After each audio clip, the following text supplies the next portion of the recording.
জুয়েল, আপনি লিখেছেন আমার এক ভাইয়ের প্রাপ্তবয়স্ক হয়েছে কিন্তু তার খাতনা হয়নি, তার কি নামাজ ও দোয়া আল্লাহর কাছে কবুল হবে?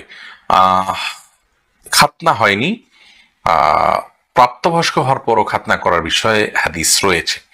অতএব খাতনা যদি না হয়ে থাকে তার খাতনার ব্যবস্থা করা উচিত, যদিও এক্ষেত্রে ফোকা একবারে ভিন্ন মতো আছে।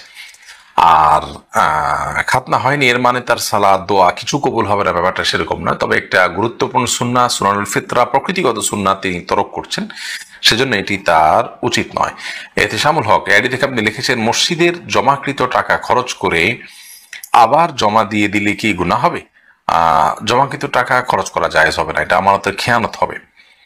যদি আপনি খরচ করে ফেলে থাকেন না জেনে বা ভুলে, তাহলে তো অবশ্যই জমা করবেন এবং কৃতকর্মের জন্য আল্লাহর কাছে ইস্তেগফার ক্ষমা প্রার্থনা করবেন, কারণ এটা আপনার কাছে আমানত, এটা আপনার খরচ করার সুযোগ নেই। আমানতের টাকা, আমানতের সম্পদ, যা খুশি তা করা যায় না, ব্যয় করা যায় না।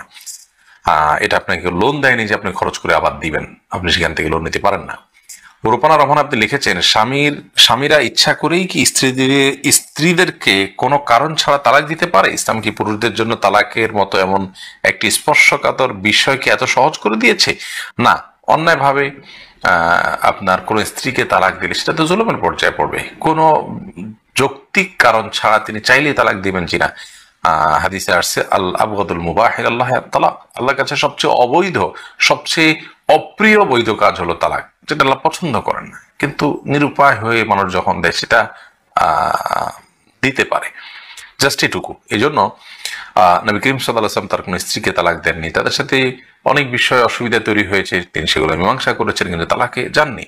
সাহাবা একরাম এরকম আজকাল অনেকে যেরকম দেয় কথা কথা তালাক, এরকম দিতেন না। অতএব এটা কাপুরুষিত কাজ, এটি শরিয়ার নির্দেশনার পরিপন্থী কাজ। জাহিদ হাসান, আল্লাহ তাআলা তালাক যেন না হয় সেজন্য আল্লাহ তাআলা অনেকগুলো স্টেপ আমাদেরকে অবলম্বন করতে বলেছেন। যে প্রথমে আপনার নাসিহা হবে, বোঝানোর চেষ্টা হবে, মনোমালিন্য হলে, আর না হলে শাসন হবে, না হলে তৃতীয় পক্ষের আশ্রয় নিয়ে তাদের মাধ্যমে সুরাহা করার চেষ্টা করা হবে, কোনোভাবে না হলে একটা তালাক দিবে যাতে করে আবার ফেরত নেওয়ার সুযোগ থাকে। মানে অনেকগুলো স্টেপ অবলম্বন করতে হবে। তার মানে তালাক চাইলেই দিয়ে দিলাম এত